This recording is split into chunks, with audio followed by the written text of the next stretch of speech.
Hello guys, welcome to my YouTube channel, Aksyo TV. So yun, bago ang lahat, maraming salamat sa mga nagsusubscribe sa channel kong ito. So yung iba po na hindi pa nakasubscribe, binanyayahan ko po kayo na tulungan nyo naman po ako i-subscribe ang channel ko bilang tulong niyo sa akin po. Maraming salamat, Aksyo TV po. So yun, diretso na tayo sa video at bibigyan natin ng reaction at komento ang mapapanood natin. Let's go! 10 foot and 7.5 inches na higanting maliksi at athletic for his size. Ang pangalan, George Muresan. Ang kauna-unahang Romanian basketball player at ang pinakamatangkad na basketballistang naglaro sa NBA. At hindi tulad sa mga higanting napag-usapan natin dati, this guy is a legit basketball talent. Productive sa opensa at isang malaking sakit ng ulo naman sa depensa. Kahit na mismo si Shaq at Olajuwon, dalawang NBA legends, ay nahirapan mag-match up sa kanya. At isa lang ito sa mga dahilan kung bakit maraming humanga kay Big Kita. Pero ang selling point talaga ng higanting ito ay ang kanyang personalidad at istorya.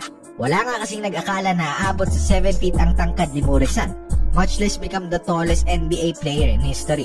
Ang kanyang nanay ay 5'7" at 5'9" lang naman ang kanyang ama. Kaya marami ang nagtaka kung saan galing ang taas niya. Sa edad na 15 years old, isa't kalahating ruler na ang agwat niya sa kanyang mga magulang. Pero hindi genes kundi kondisyong gigantism ang may sala kung bakit abnormal ang pagtangkad ni Muresan. But despite his size, hindi sumagi sa isip niya noon na pasukin ang mundo ng basketball. Dahil ang una niya talagang sport ay soccer. Pero after ng isang dentist appointment, bigla itong nagbago. Nang dentista kasing tumingin sa ngipin niya ay isa ring referee na hinikayat siyang subukan ng basketball dahil nasasayangan siya sa tangkad niya sa football. At doon, 15 taong gulang na walang muwang sa sport na papasukin niya, nag-upisa ang karera ni Muresan sa basketball.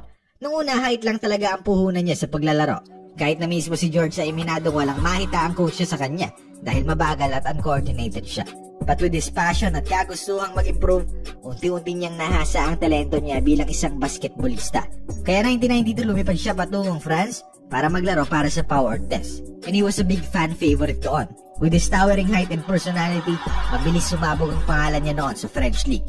And after winning the championship, his coach decided na isalang sa draft si Muresan. Noong una, he was hesitant. Sa pakiramdam ni George, hindi pa siya handa. He was tall, he loves the game, pero pang NBA na ba talaga ang talento niya? Yan ang tanong ng marami. But despite this, he entered the draft with confidence. And with the biggest smile on his face, natawag ang pangalan niya. Hindi siya nakakaintindi ng English noon, pero sapat na ang palakpak at hiyaw ng mga tao para maintindihan niya ang kasaysayang ginawa niya sa araw na iyon. As a 38th overall pick ng Washington Bullets, he was the first ever Romanian basketball player at ang pinakamatangkad na manlalaro sa NBA hanggang ngayon. At hindi rin nagtagal bago siya makipagbakbakan sa pinakamalaking liga sa buong mundo. His first day doon was the hardest ayon sa kanya. Buong araw na training at conditioning, binatak talaga siya ng Bullets noon. But even sa sarili niya, alam niyang mahihirapan pa rin siya kahit na anong buhat at takbo niya. Kaya his first NBA season was average at best. Nagkaroon siya ng problemang sumabay sa pace ng liga. Underdeveloped kasi ang isa niyang tuhod kaya apektado ang lateral quickness niya. He also had problems in communication dahil hindi siya nakakaintindi ng Ingles. Kaya nga napilitan ng Washington na bigyan ito ng interpreter na present kahit sa huddles nila sa gitna ng laro. Ganoon ka-invested ang Bullets noon kay Big Kita. Nagalat siya sa una niyang season, but they saw something special kay Muresan. He's big with an excellent soft touch. At he was someone who was eager to improve noon. Kaya na-retain siya sa roster and come 1995, George broke out. 76 games ng Bullets lahat yon, he was a starter. Average 14.5 points, 9.6 rebounds in 58.4% na shooting clip. And considering he only played less than 30 minutes a game, that was impressive. At pinaramdam yun ng basketball community sa kanya. His energy, enthusiasm at personality were also factors bakit mabilis siyang minahal ng fans at nakabuo ng solidong fanbase sa NBA. And if you look at his game reels, masasabi mo talagang he was a gentle giant. Someone na matutuwa ka na maging successful sa buhay. At consensus yan sa lahat ng naging teammates at coach ni Big George. Kaya Muresan was having the time of his life noong 1995. At icing on the cake na nga nang mapanulunan pa niya ang most improved player noon. Hindi biro yon. Bakit? Marami lang naman siyang nakaharap na NBA legends pero nakasabay siya. Nakipagpalitan nga siya ng mukha kala Shaquille, Olajuwon, Patrick Ewing at Alonzo Mourning. Yan ang ilan sa mga bakulaw na kinailangang harapin ni Muresan. But he held his ground. At kahit na kinakailangan nga raw niya mag-recover ng 2 araw every time na hinaharap niya si Shaq, makikita mo pa rin energetic at nakangiti ang higanting ito day in and day out sa court. Kung pwede nga lang habang buhay na siyang maglaro mas okay sana. Ganon siya ka-entertaining noon. Ngunit dahil sa injuries, nagsimulang bumaba ang produksyon niya sa mga sumunod na taon.